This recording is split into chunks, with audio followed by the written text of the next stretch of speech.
నమస్కారం అండి. నేను డాక్టర్ మోవా శ్రీనివాస్ మాట్లాడుతున్నానండి.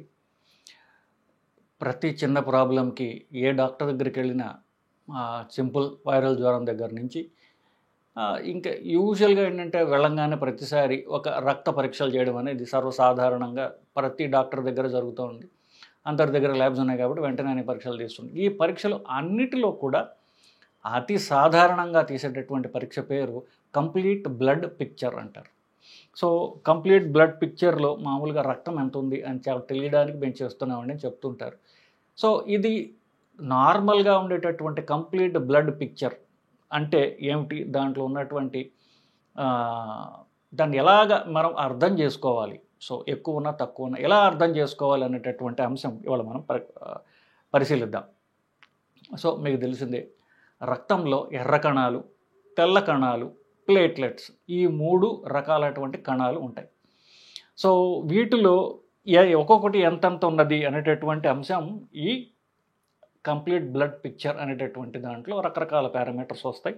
ఇప్పుడు ఏ ల్యాబ్‌కెళ్ళినా మీకు మొదట ఇక్కడ కంప్లీట్‌గా కొన్ని ఏమేం చేస్తున్నారో ఇస్తారు. ఇక్కడ రిజల్ట్ ఇస్తారు. సో, ఈ రిజల్ట్‌తో పాటుగా ఈ రిజల్ట్ అవునా, కరెక్టా కాదా చెప్పడానికి ఇక్కడ దాన్ని నార్మల్ రేంజెస్ ఇస్తూ ఉంటారు. ఇది ప్రతి రక్త పరీక్షకి ఇక్కడ నార్మల్ రేంజెస్ అంటూ ఇస్తూ ఉంటారు. సో, ఈ నార్మల్ రేంజ్ ఇది నార్మల్ అని ఎవరు చెప్పారు? ఈ ల్యాబ్ వాడు చెప్పాడు. సో, ఈ ల్యాబ్ వాడు చెప్పింది మనం గుడ్డిగా నమ్ముతున్నాం బేసికల్లీ. ఎందుకు? వాడు ఇక్కడ ఇచ్చాడు కాబట్టి బేసికల్లీ. అంటే ఏమిటి? వాడి సర్వజ్ఞత మనం వాళ్ళే ఉంటుంది అని చెప్పి మనం ఊహించేసుకుంటున్నాం. ఇది మోస్ట్‌లీ కరెక్ట్ కాదు. ఎందువల్ల? దీంట్లో అంత సింపుల్‌గా చెప్పగలిగేటటువంటి ఇవి కావు. దీంట్లో మగవాళ్ళకి వేరే ఉంటాయి, ఆడవాళ్ళకి వేరే ఉంటాయి, కొన్ని రేంజెస్ ఉంటాయి. ఇవన్నీ కూడా వాడు సింప్లిఫై చేసి ఒక నంబర్ అక్కడ పారేస్తాడు. వీడి ప్రకారం ఏమి ఆధారంగా చెప్తున్నాడు రాయరు. ఎందుకు? They want simplify the report. ఆ సింప్లిఫికేషన్‌లో ఒక్కొక్కసారి ఓవర్ సింప్లిఫికేషన్ అయిపోయింది ఇప్పుడు. సో, దీన్ని చూసి కొంచెం చదువుకున్న వాళ్ళు పక్కన రేంజ్ ఇచ్చాడని చూసి వెంటనే డాక్టర్ దగ్గరికి పరిగెత్తడం ఇలాంటివి జరుగుతూ ఉంటాయి. సో, వీటి గురించి ఒక బేసిక్ అవగాహన మీకు ఉండాలి అనేటువంటి ఉద్దేశంతో ఈ వీడియో చేయడం జరుగుతుంది. ఫస్ట్ మనం ఎర్ర కణాలకు వద్దాం. ఎర్ర కణాల్లో మొదటి రిపోర్టు కొంతమంది హిమోగ్లోబిన్తో స్టార్ట్ చేస్తారు. ఇప్పుడు పెద్దగా వచ్చినటువంటి ఆటోమేటెడ్ కౌంటర్స్ అంటే కొన్ని వేల శాంపిల్స్ ఒకేసారి వాళ్ళు ప్రాసెస్ చేసేటటువంటి శాంపిల్స్ ఎవరైతే పెద్ద ల్యాబ్స్ ఉంటాయో వాటిని హిమోగ్లోబిన్ది ఫస్ట్ మెన్షన్ చేయడం, మధ్యలో ఎక్కడ మెన్షన్ చేస్తూ ఉంటాడు. ఆర్డర్ ఏదైనా సరే మనం వెతుక్కోవాల్సింది ఎర్ర కణాల పారామీటర్స్ మొత్తం 6 పారామీటర్స్ ఇస్తారు. దాంట్లో ఫస్ట్ మనం చూడాల్సింది హీమోగ్లోబిన్ అనేటటువంటి అంటే ఎర్ర కణాల్లో ఎర్ర రంగు కనిపిస్తుంది ప్రొడ్యూస్ చేసేటటువంటి ఆ పిగ్మెంట్ పేరు హీమోగ్లోబిన్. ఆ హీమోగ్లోబిన్ ఎర్రగా ఉండడానికి కారణం దాంట్లో ఉన్నటువంటి ఇనుము, ఐరన్.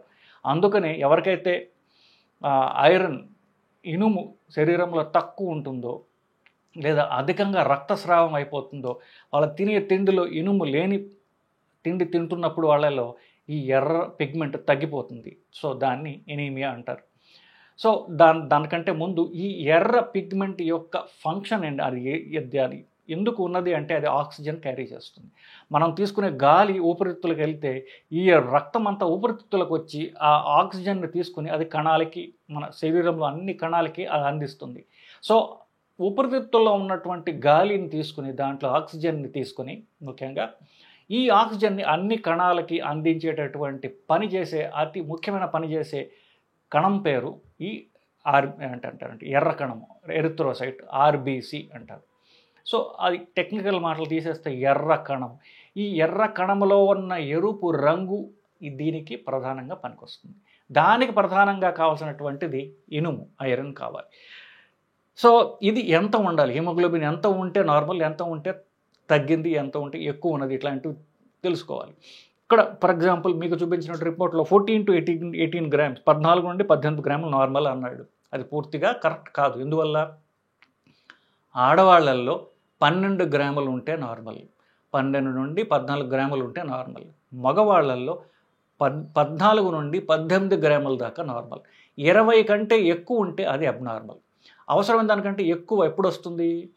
సిగరెట్ తాగే వాళ్ళల్లో ఆ పొగలో ఉన్న విషపూరితమైన వాయువుల వల్ల ఈ ఆక్సిజన్ని ఇది పక్కకు తోసేసి ఇది పోయి కూర్చుంటుంది ఎర్ర కణం మీద. సో ఆక్సిజన్ కాన్సన్ట్రేషన్ తక్కువ ఉంటుంది. శరీరానికి ఆక్సిజన్ అందట్లేదు అనేటటువంటి ఆ ఇన్ఫర్మేషన్ బ్రెయిన్కి వెళ్ళడంతో అదేం చేస్తుంది, ఎక్కువ ఎర్ర కణాలని ప్రొడ్యూస్ చేస్తుంది. ఎందుకు, ఆ ఎక్కువ మంది చేరితే కొంచెం కొంచెం వాళ్ళందరూ ఆక్సిజన్ తీసుకున్నా కూడా మనకి కణాలకు అందుతుందేమో అని పాపం అది అలా కాంపెన్సేట్ చేసే ప్రయత్నం చేస్తుంది. సో ఎవరెవరైతే సిగరెట్ తాగుతున్నారో వాళ్ళల్లో హిమోగ్లోబిన్ ఎక్కువ ఉంటుంది, 20 గ్రాముల కంటే ఎక్కువ ఉంటుంది. అది ఎక్కువ ఉంది కదా, నాకు బలం ఎక్కువ ఉందా అనుకోవడం కాదు. సో అవసరమైన మోతాదు కంటే ఎక్కువ ఉంటే అది జబ్బు కింద లెక్క. సో ఎందువల్ల వస్తుంది అని పరీక్ష చేసుకుని చూసుకోవాలి. Coming back to the point, haemoglobin ఆడవాళ్ళలో 12 గ్రాముల కంటే తక్కువ ఉండకూడదు, మగవాళ్ళలో 14 గ్రాముల కంటే తక్కువ ఉండకూడదు. కానీ ఆడవాళ్ళని చూసినట్లయితే 70-80% మందికి ఇది 12 గ్రాములు ఉండదు, అందరికంటే తక్కువ ఉంటుంది. వాళ్ళకి బహిష్టులో వాళ్ళకి రక్తం పోవడం వల్ల వాళ్ళకి ఎప్పుడు హిమోగ్లోబిన్ తక్కువ ఉంటుంది. వాళ్ళు దాన్ని తిండిలో ఐరన్ పెంచుకోవడం ద్వారా, ఆకుకూరలు తినడం ద్వారా వాళ్ళని కాంపెన్సేట్ చెయ్యరు.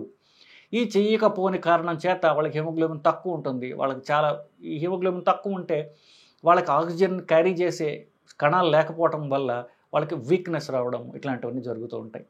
సో ఏదో నీరసంగా ఉన్నానని అనుకుంటారు తప్ప రక్తం పరీక్ష చేసుకోవాలనేటటువంటి వాళ్ళకి తెలియదు.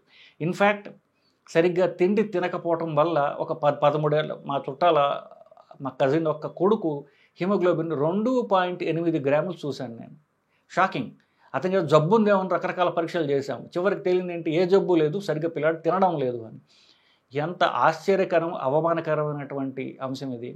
అంటే ఏమిటి, పిల్లలు తింటున్నారో లేదో, మనం ఏం తింటున్నారు, తినే వాటిలో పోషకాహారాలు ఉన్నాయా, ఎంతసేపు కోకోకోలాలు తాగేసి పిజ్జాలు తినేసి కూర్చుంటున్నారా అనేటటువంటిది మనం పరిశీలించి చూడకపోతే ఇట్లాంటి ఉపద్రవాలు మనకు వస్తూ ఉంటాయి. అది హిమోగ్లోబిన్ గురించి. నిజంగా అది సరిపోతుంది. కానీ కొన్ని టెక్నికల్ టర్మ్స్, ఈ కాగితం నింపడానికి ఈ ల్యాబ్ వాళ్ళు కొన్ని టెక్నికల్ టర్మ్స్ ఇస్తుంటారు. అవి డాక్టర్లకు పనికి వస్తాయి పేషెంట్ల కంటే కూడా. ఏమిటది, ఆర్బీసీ కౌంట్, అసలు ఎర్ర కణాలు ఎన్ని ఉన్నాయి, ఒక్కొక్క ఎర్ర కణంలో ఈ ఎర్ర పదార్థం ఎంత ఉంది, మీన్ కార్పస్కులర్ హిమోగ్లోబిన్, ప్రతి కణంలో ఎంత హిమోగ్లోబిన్ ఉన్నది, దాని కాన్సన్ట్రేషన్ ఎంత, అసలు ఈ ఎర్ర కణం యొక్క సైజ్ ఎంత ఉన్నది, ఇట్లాంటి పారామీటర్స్ మెన్షన్ చేస్తారు. అవి కొంచెం నాలెడ్జ్ ఉన్న డాక్టర్లు పనికి వస్తాయి తప్ప మామూలుగా మీరు చూడటానికి హిమోగ్లోబిన్ ఒకటి చూస్తే సరిపోతుంది. మిగతావి కొంచెం అడ్వాన్స్ పారామీటర్స్, అవి అంతగా తెలుసుకోవాల్సినటువంటి అవసరం లేదు మనకి. ఇది ఎర్ర కణాల గురించి. ఇంకో నెక్స్ట్ కమ్స్ టు తెల్ల కణాలు. తెల్ల కణాల ఫంక్షన్ ఏమిటి, అది మనకి ఇన్ఫెక్షన్స్ నుంచి, అలాగే ఇన్ఫెక్షన్ అంటే మన శరీరంలో క్రిములు వచ్చినప్పుడు వాటిని ఎదుర్కొనేటటువంటి శక్తి ఇవ్వడానికి మనకి. అట్లాగే ఒక్కొక్కసారి క్రిములే కాదు, కొన్ని పారాసైట్స్, మలేరియా ఇట్లాంటి పారాసైట్స్ అంటే పెద్ద క్రిములు అనమాట. చిన్న క్రిములు అంటే మైక్రోస్కోపిక్గా ఉంటాయి, పెద్దవి అంటే కొంచెం పెద్ద సైజు పెద్దగా ఉంటుంది అంతే. ఇట్లాంటివి శరీరంలోకి వచ్చినప్పుడు వీటన్నిటిని ఎదుర్కోవడానికి మనకి రోగ నిరోధక శక్తి తెల్ల కణాల నుంచి వస్తుంది. సో ఆ తెల్ల కణాల గురించి కూడా ముందు ఒక నెంబర్ ఇస్తారు. దాని తర్వాత ఆ తెల్ల కణాల్లో రకరకాలు ఉంటాయి, దాన్ని డీసీ అంటే డిఫరెన్షియల్ కౌంట్ అంటారు. ఈ తెల్ల కణాల్లో రకరకాలు, ఒక్కొక్కటి ఎంతెంత ఉన్నాయి అనేటటువంటిది కింద ఇస్తారు. తెల్ల కణాలు నార్మల్గా ఎవరికన్నా సరే 4,000 నుండి 11,000 దాకా ఉండాలి. సో ఈ 4,000 ఉన్నా సరే 11,000 ఉన్నా సరే వాళ్ళకి నార్మల్. ఇన్ఫెక్షన్ ఉంటే ఇంకొంచెం ఎక్కువ ఉంటుంది, 11,000 కొంచెం పెరుగుతుంది. సో ఎవరికన్నా సరే ఇన్ఫెక్షన్ శరీరంలో ఉన్నట్లయితే ఈ తెలుపు కణాలు పెరుగుతాయి. సో ఇన్ఫెక్షన్ తట్టుకోవడానికి తెల్లకణాన్ని ఏమంటారంటే సైనికుల్ని శరీరం ఎక్కువ ప్రొడ్యూస్ చేస్తోంది అనేటటువంటి దానికి ఇది సంకేతం. సో 11,000 కంటే ఎక్కువ తెల్ల కణాలు ఉంటే శరీరంలో ఏదో ఇన్ఫెక్షన్ ఉంది, దాన్ని ఫైట్ చేయడానికి తెల్ల కణాలు రక్తంలో ఎక్కువ ఉన్నాయని మనం అర్థం చేసుకోవాలి. సో ఆ ఇన్ఫెక్షన్ ఏమిటి అనేటటువంటిది తెలుసుకోవడానికి కింద డిఫరెన్షియల్ కౌంట్ అని ఇస్తారు. వీటిల్లో కొన్ని పారామీటర్స్ ఉంటాయి, లింఫోసైట్స్, మోనోసైట్స్, న్యూట్రోఫిల్స్, ఇట్లా రకరకాలు ఉంటాయి. ముఖ్యంగా న్యూట్రోఫిల్స్ అనేది అది ఒక సైనికుడు లాంటిది. సో ఇన్ఫెక్షన్లు ఏమొచ్చినా ముందు పెరిగేది ఈ న్యూట్రోఫిల్స్ అని పెరుగుతుంది. సో న్యూట్రోఫిల్స్ కనుక ఎక్కువ ఉంటే పక్కన చేస్తాడు, అంటే తెల్ల కణాలు మొత్తం మీద 75%. ఇప్పుడు ఒకరొకరు యుద్ధం చేస్తున్నారు అనుకోండి, మీరు సినిమాలు చూస్తారు, యుద్ధం చేస్తే ఎక్కువ శాతం నేల మీద నడిచి పరిగెత్తే, కత్తి పట్టుకుని, శూలం పట్టుకుని, బల్లెం పట్టుకుని నడిచేటటువంటి పాదచారులైనటువంటి ఈ సోల్జర్స్, సైనికులు ఎక్కువ మంది ఉంటారు. కొంతమంది గుర్రాలు ఎక్కుతారు, కొంతమంది ఏనుగులు ఎక్కుతారు, బట్ ఎక్కువ మంది నేల మీద నుండి ఫైటింగ్ చేసేవాళ్ళు, వాళ్ళు ఈ న్యూట్రోఫిల్స్ అనేటటువంటి తెల్ల కణాల్లో. ఇవి 75% తెల్ల కణాలు ఇవే. సో మామూలు ఇన్ఫెక్షన్ వచ్చిన ముందు వీళ్ళు ఫైటింగ్ చేస్తారు. సో అక్కడి తర్వాత అడ్వాన్స్డ్, ఒకవేళ ఎలర్జీ వచ్చింది, ఎలర్జీ మన అటాక్ చేసింది, ఎలర్జీ మనిషికి ఎలర్జీ ఉన్నప్పుడు ఎలర్జీ ఉన్నటువంటి పదార్థం ఎదురవగానే ఈ ఎలర్జీ ప్రొడ్యూస్ అవుతుంది. సో ఏ మనిషికైనా ఎలర్జీ ఉంటే ఇస్నోఫీలియా అని అంటుంటారు. ఆ పదం మీకు ఆల్రెడీ పరిచితమైంది. ఇస్నోఫీలియా అంటే ఇస్నోఫిల్స్ అనేటటువంటి కణాలు, తెల్ల కణాల్లో భాగం అవి పెరుగుతాయి. నార్మల్గా అవి 6% కంటే ఎక్కువ ఉండకూడదు. 6% కంటే ఎక్కువ ఉంటే అర్థం ఏంటంటే ఈ మనిషికి ఏదో పదార్థంతో ఎలర్జీ ఉంది, ఆ ఎలర్జీతో ఇతను బాధపడుతున్నాడు అనేటటువంటి దానికి సంకేతం ఈ ఇస్నోఫిల్స్ పెరగడం. ఇకపోతే ఈ రీసెంట్గా ఒకవేళ వైరస్ ఇన్ఫెక్షన్లు వచ్చినట్లయితే లింఫోసైట్స్ అనేవి పెరుగుతాయి.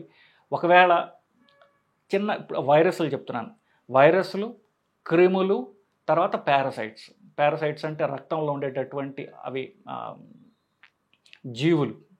సో వాటి మలేరియా ఇవన్నీ ఏంటంటే చిన్న క్రిములు కావు, పెద్ద జీవులు ఉంటాయి, మనకి ఇన్ఫెక్ట్ అవుతాయి. దోమల నుండి, ఈగల నుండి, ఇట్లాంటి ఎస్పెషల్లీ దోమల నుంచి వస్తూ ఉంటాయి. దోమల నుంచి మనకు వైరసెస్ వస్తాయి, మలేరియా కాజ్ చేసేటటువంటి ఇట్లాంటి జీవులు కూడా వస్తాయి.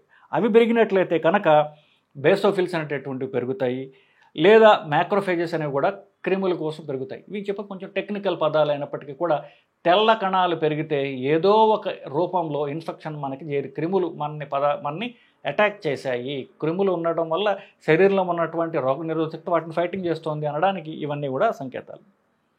ఇది కొంచెం మీకు తెలియని నాలెడ్జ్ అయి ఉండొచ్చు. కానీ ఈ డెంగ్యూ ఎప్పుడైతే స్టార్ట్ అయిందో ప్లేట్లెట్స్ తగ్గిపోయాయి, ప్లేట్లెట్స్ ఇవ్వడానికి మాకు దాతలు కావాలి అనేటటువంటి అడ్వర్టైజ్మెంట్స్, వాట్సాప్ మెసేజ్లు, ఫేస్బుక్ మెసేజ్లు మనం చూస్తున్నాం. ఇది 3వ రకమైనటువంటి రక్త కణం, ప్లేట్లెట్స్ అంటారు. దీని యొక్క ఫంక్షన్ ఏంటంటే రక్తం గడ్డగట్టేట్టుగా చేయడం. ఎక్కడన్నా దెబ్బ తగిలితే రక్తస్రావం అయిపోతుంది. మనం కాసేపు అటు ఇటు చూసి కాస్త ప్రెషర్ పెట్టిన తర్వాత చూస్తే అది ఆగిపోయి ఉంటుంది. మరి రక్తస్రావం ఎలా ఆపింది శరీరం అంటే ఈ ప్లేట్లెట్స్ సహాయంతో ఆపుతుంది. ఈ ప్లేట్లెట్స్ ఏం చేస్తాయి, ఎక్కడైతే మనకి ఒక రిపేర్ వర్క్ చేస్తుంది అనమాట. ఎక్కడైతే శరీరం దెబ్బతిని రక్తస్రావం పోతుందో ఇమ్మీడియట్గా పోయి అక్కడ ఈ ప్లేట్లెట్స్ అన్ని కూర్చుని ఒక ప్యాచ్ వర్క్ లాగా చేసేస్తాయి. సో ఆ పడినటువంటి రంధ్రమో డ్యామేజో దాన్ని ఇది మూసేస్తుంది. దాన్ని ప్లేట్లెట్స్ అంటారు. డెంగ్యూ వచ్చినప్పుడు ఏమవుతుందంటే ఈ ప్లేట్లెట్స్ని అది డెంగ్యూ అనేటువంటి ఒక వైరస్. ఈ వైరస్ పోయి ఈ ప్లేట్లెట్స్నే అటాక్ చేసి ప్లేట్లెట్స్ని తగ్గించేస్తుంది. ప్లేట్లెట్స్ అన్నీ కూడా చచ్చిపోతే రక్తస్రావం ఆగదు.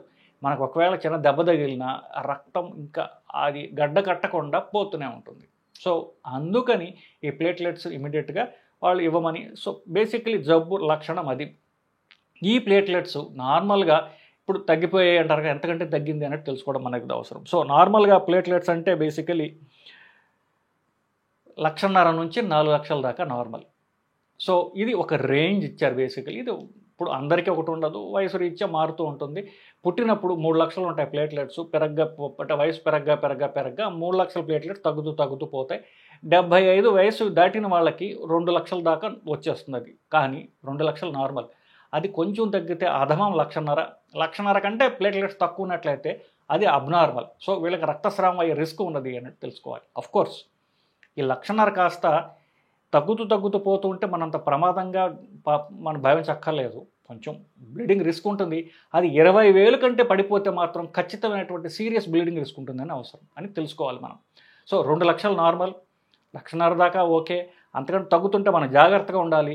20,000 కంటే తగ్గిపోతే అది ఎమర్జెన్సీ. ఇది మనం తెలుసుకోవాల్సినటువంటి విషయం. సో ఇదండి కంప్లీట్ బ్లడ్ పిక్చర్ అంటే ఏమిటి, దానిలో ఉన్నటువంటి వివిధ హెడ్డింగ్స్ ఏమిటి, ఎర్ర కణాలు, తెల్ల కణాలు, ప్లేట్లెట్స్, వాటి ఫంక్షన్స్ ఏమిటి, నార్మల్ రేంజెస్ ఏమిటి, ఇవన్నీ మీకు చెప్పాను. సో దీంతో మీకు ఒక బేసిక్ ఐడియా కోసం చెప్పాను.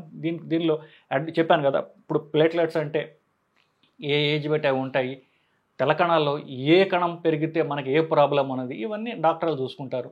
రఫ్ ఐడియా కోసం మీకు చెప్పడం జరిగిందండి. నమస్కారం.